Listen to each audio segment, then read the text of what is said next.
she did. She said, sit down, son, I know what you like. I'm gonna fry us up some funky bread tonight. I said, fry some bread? That's what she said. Yeah.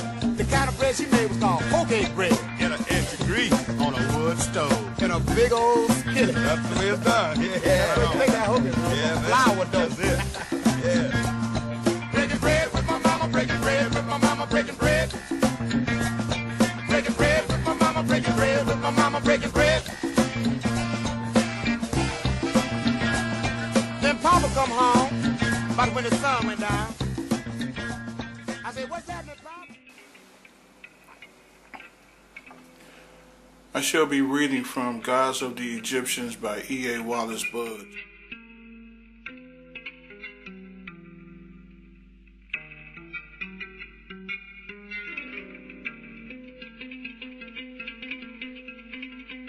What you see before you are three hieroglyphics spelling the term Neter.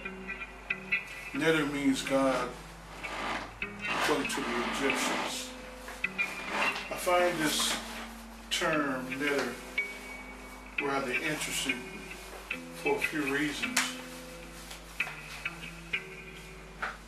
Bread and water enters the mouth, and the bread and the water entering the mouth provides nutrients for our sustenance. And that is equivalent, in my opinion, to God. It is God that moves through us, that sustains us. Without God, we cannot live. So I don't believe the Egyptians chose these three letters haphazardly to symbolize or signify God.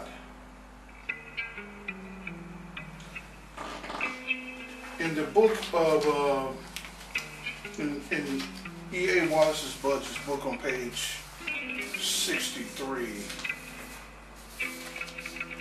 it says this: a common word given by the Egyptians to God and spirits of every kind and beings of all sorts and forms, which were supposed to possess any superhuman or supernatural power, was Neter.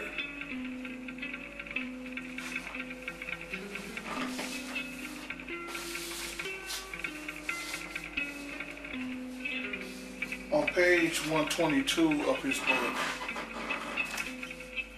he was concerned about how the Egyptians viewed God, and this is what he says. He says, but we may obtain further information about the conception of God among the Egyptians by an examination of certain passages in the famous precepts of Kakimna and the precepts of Ptah-hotep. In both sets of precepts, we have a series of moral aphorisms similar to those which we find, similar to those with which we are familiar in the Book of Wisdom, Ecclesiasticus, and the Book of Proverbs.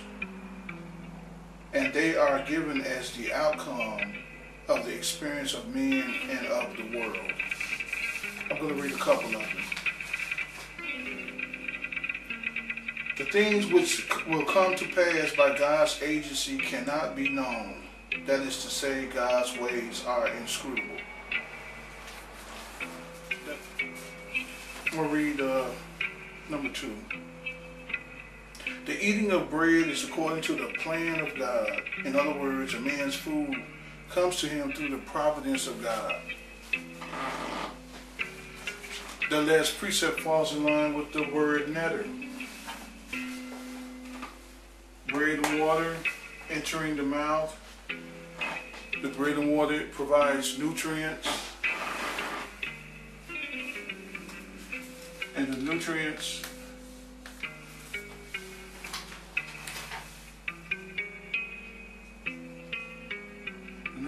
sustain us.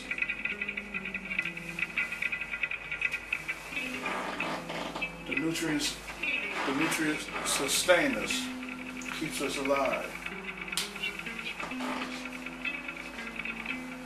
So with that said, I would like to ask, does the consumption of bread and water demonstrate the power of God?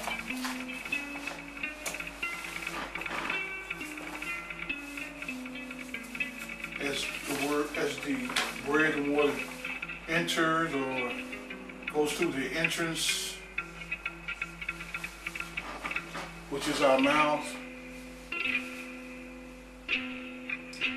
does the consumption of bread and water demonstrate the power of God? Entrance. A trance is a spell. And we all know the power of food. It has the ability to calm us because we eat our comfort cakes. Food has I don't want to say intoxicating, but it has an effect that relaxes us and it makes us feel good, as if we are under a spell or under a trance.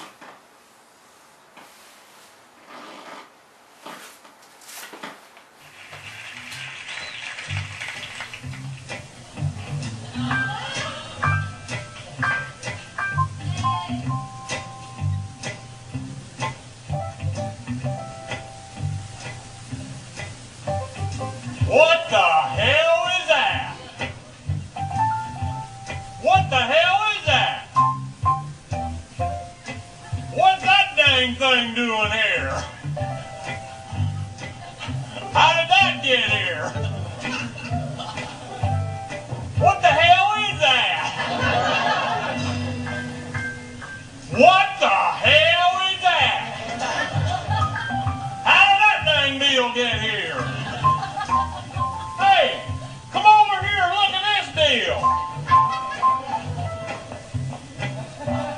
What the hell is that? I don't know what the hell that is. What is that? I'm gonna be honest with you, the first time I saw this, I thought it was a flag. I really did. But I read that the scholars said that it was an axe. So what the hell is it? Personally, I believe it's an agricultural tool, after giving this some thought because of the word netter. Bread and water going into the mouth. So you need some type of tool to dig into the earth, to plant your seeds, so that you can sustain your life. So I believe it was an agricultural tool. It could be an axe or it could be both. I mean, who knows? It's been so long ago, it's been thousands and thousands of years ago, but this symbolizes netter. This is also netter. Instead of spelling out the netter with the 3 hieroglyphics, the Egyptians chose this symbol to signify God. So this symbol means God, or the generic term God, or netter, because the Egyptians had more than one god. They had Osiris, Hathor, Isis. Those were particular gods, but this is a general term for God by saying netter. Now here's one of my favorite subjects, and that's Hebrew. I like studying Hebrew. It's very interesting. I have 2 words here, and I like to say that words are basically consonants. The vowels are added to give nuances of meaning. But the vowels added to this word gives a very dramatic meaning, wondering why bread means war. The first word is lechem, which means bread. It's a noun. But by changing the vowels, this is the letter E in Hebrew. These are letter A's in Hebrew. By changing the vowels and not the consonants, we get a dramatic change in the meaning. This word lacham means to fight. So what is behind bread and fighting? I think the answer is obvious, because even today we are undergoing economic wars. It's all about economy, it's all about the money. If I don't make my bread, I can't make my money. My bread is my money, and my money is my economy.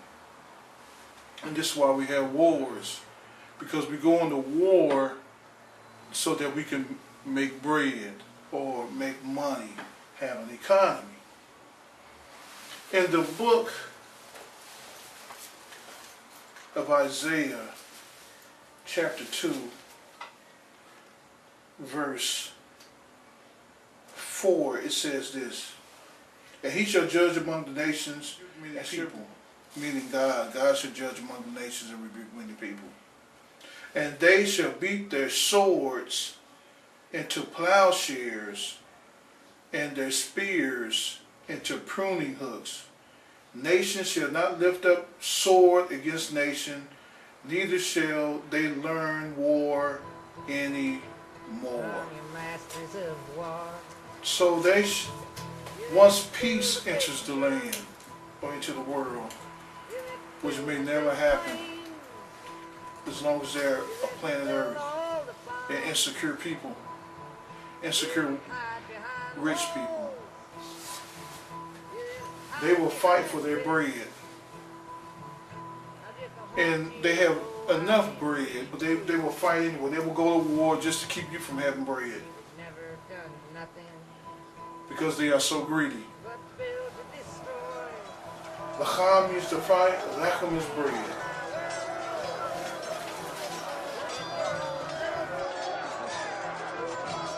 You put a gun in my hand, and you hide from my eyes, and you turn and run farther when the fast bullets fly.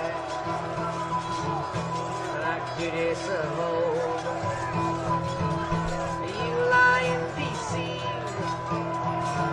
A world war can be won. You want me to believe, but I see through your eyes, and I see through your brain, like I see through the water.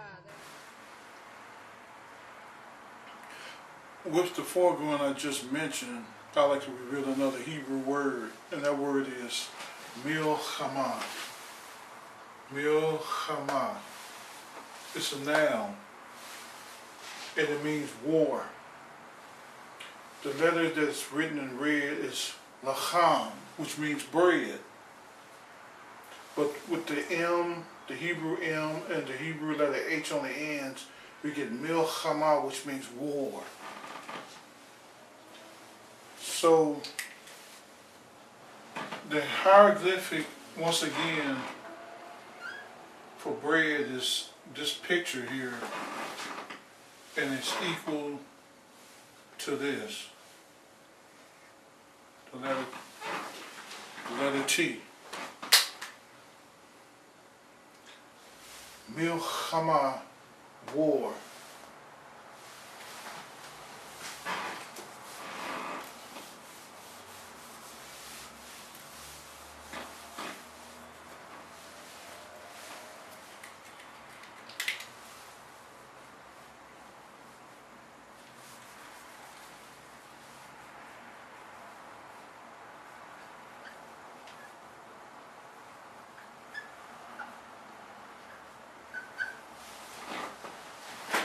In hoc signo vince is the Latin phrase, by this sign we shall conquer. In hoc signo vince or vince. V is related to U, the S remains the same, H is related to letter E, the I is related to J. as is aided by the Days Greeks. of old. In hoc signo vince Lying beasts. translates down to Jesus, Where a war can be by the won. sign we shall conquer. We shall go to You war. want me to believe, but I see through your eyes.